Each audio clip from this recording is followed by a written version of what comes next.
Hey guys, today we're gonna talk about the secrets of living in Korea as a foreigner. Love hotels. Exchanges, fucking semen everywhere. What's it like living in Korea being a black person? Like, what's up? Yobuseo. So my name is Fitz. I'm from New York, born and raised, unfortunately. I'm here in Vancouver visiting for like around 2 months. Glad to see this guy again. We roommated in Korea. Fun fact, when I first met him, he was sleeping and I thought he was actually, I thought he was faking it. Like I got up in his face and he was like snoring. So yeah, that was my first Did you actually? What the fuck? Yeah, you were sleeping. Fucking weirdo. Because I didn't know anyone was in there. Yeah, I went in and you kind of just peeked over. I'm like, okay.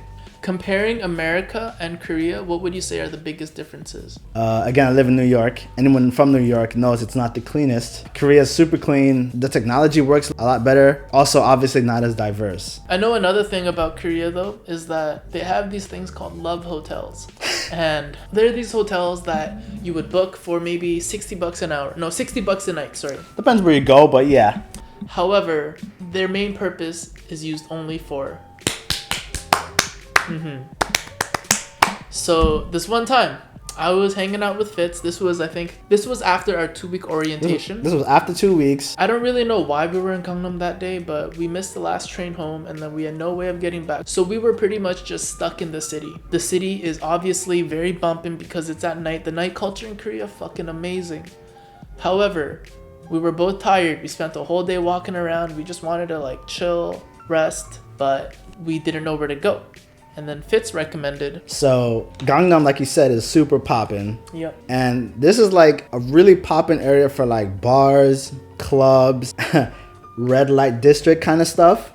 So this is like kind of like an area where, people go to get massages, meet up with some friends to, do some exchanges. There's a lot of love hotels in this area to do that. So when we were looking around for a place, I thought, all right, let's go down here because I feel like these are the more legit ones. And so we walk in. So the lady at the counter was looking at me really weirdly because I look more Korean. So she thought I would speak Korean, obviously. However, me at the time, I had no knowledge of any Korean at all. I just learned how to like read the alphabet. And then she looked at Fitz because she obviously knew that he couldn't because he's a foreigner. However, Fitz actually knew more Korean than I did at the time. So when Fitz spoke to her, she was so shook and she was just so confused. We get the room. It was hella expensive. I don't even remember how much it was. It wasn't even that bad. It was like $60. Nah, dude. It was like 80. It was a lot. Actually, yeah, for that type of establishment. For the fact that we only needed to stay there for like a couple hours. Because I think it was like maybe like 12:30 or 1 a.m. We pay for it. We go upstairs. As we're walking to our room, I'm like, oh yeah, I already know what kind of place this is. I think I fucked up. We walk in and we're like, oh fuck. So clearly we know what kind of place this is and we're kind of inspecting the room. As we're inspecting the place, obviously we're seeing the walls, right? And there's like these suspicious looking stains. Dude, there were so many white stains on the walls. On the walls, on the ceiling. And on the bed sheets. The fact that they were on the ceiling, somebody had a good time in there. Yeah, dude, that's a fucking fat ass load just... Like, we're both two dudes in there. Fucking semen everywhere. Yep. At the end of the night, both Fitz and I, we slept with all of our clothes on top of the bed sheets. Yeah. Yep. After that, I never went into another love hotel again. This one time though, I promised this girl I wouldn't tell this story as like a story time. But this isn't really a story time. It's more like a podcast interview. Yeah. So I guess, maybe I will talk about it a little bit. I matched with this girl on Tinder. She was a cutie, but she was an American Korean girl because a lot of people who use Tinder in Korea are Americans that are traveling. Really? Yeah. Huh.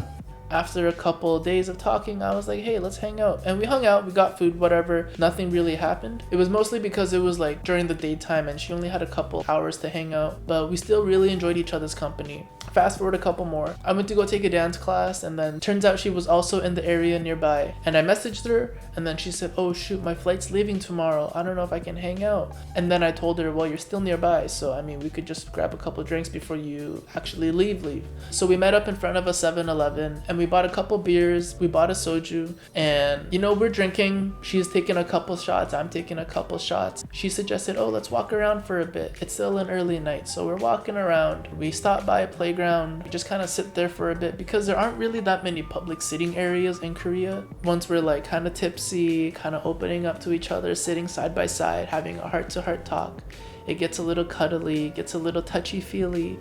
And then she was like, wait, no, we can't. We're at a public place right now. And then I was like, oh, you're right. Let's not do it. And then I was like, okay, let's go.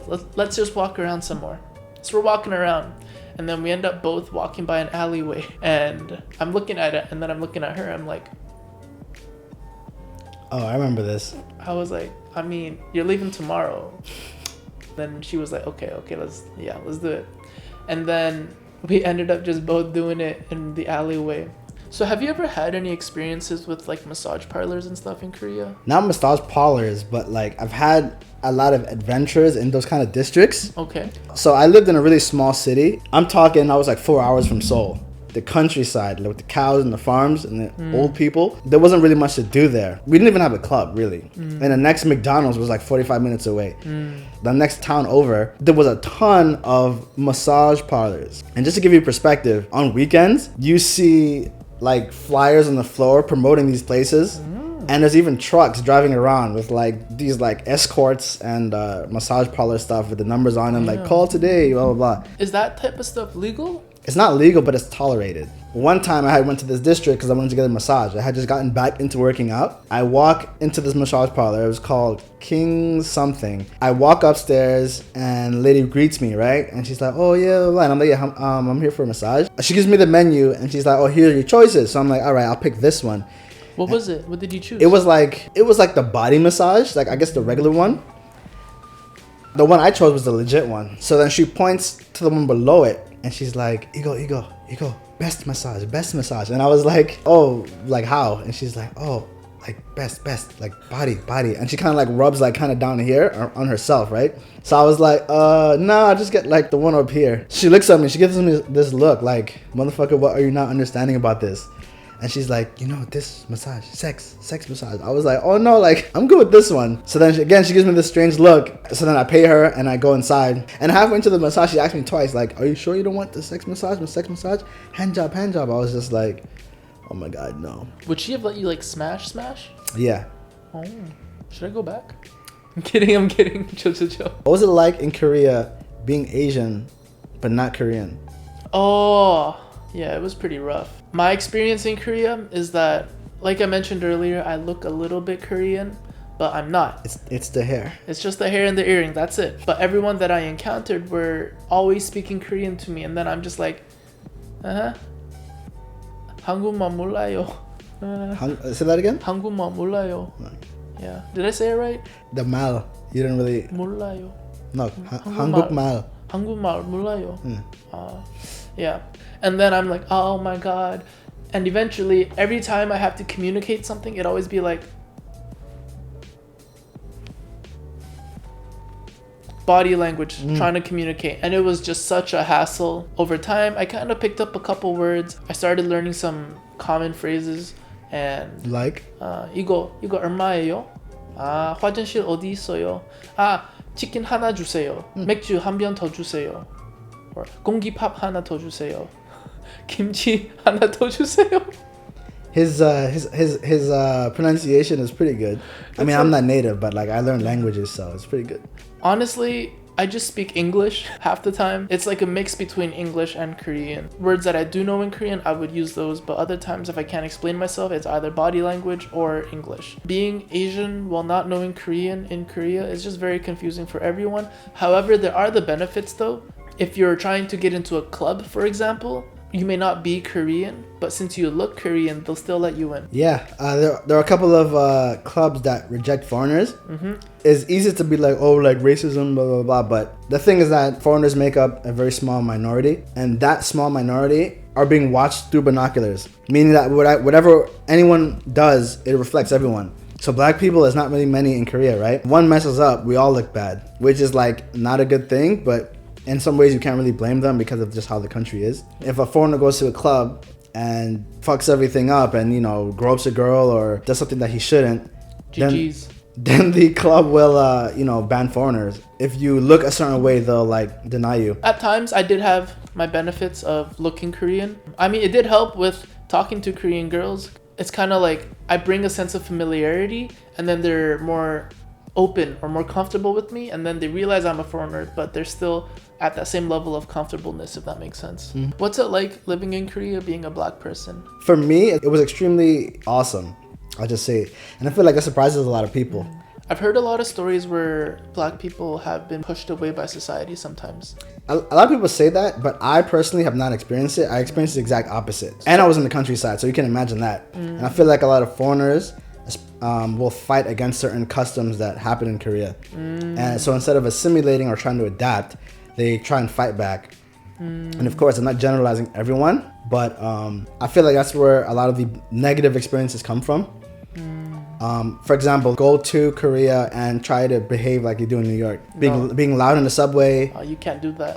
And this goes beyond just black people. I think it's just foreigners in general. But me being black, living in Korea, it was great. I think as long as you're respectful of the society and of the culture, people are gonna like you, because people are how they are everywhere. If you're respectful and you're polite, you're nice, they'll be the same towards you as well. So would you have any last remaining tips or words of advice for foreigners or people visiting Korea for the first time? So if you're gonna visit, do some research on the transit cards. It's gonna get you around very easily. There are a couple of apps that you can use on your phones to navigate the transit system. It looks like a big ass spider web, but the lines are all pretty like clear which one goes where, so just follow that, you'll be fine. It's all color coded. Yeah. If you want to have a very cheap tour guide that can show you around the city, just go on Tinder. If you match with at least one person, you'll at least find someone to show you around. That's true. I think that's gonna be it for today's video. After all that, I honestly really do miss Korea. I want to go back. I feel like I have another life there. Me too. I miss the food. Yeah. Oh my god, food, don't even get me started. Anyways, thank you for watching. I'll see you next time. Peace. So you want to go get drunk? Yeah, not today. Dude, why not? Let's go. I have shit to do, man. Okay.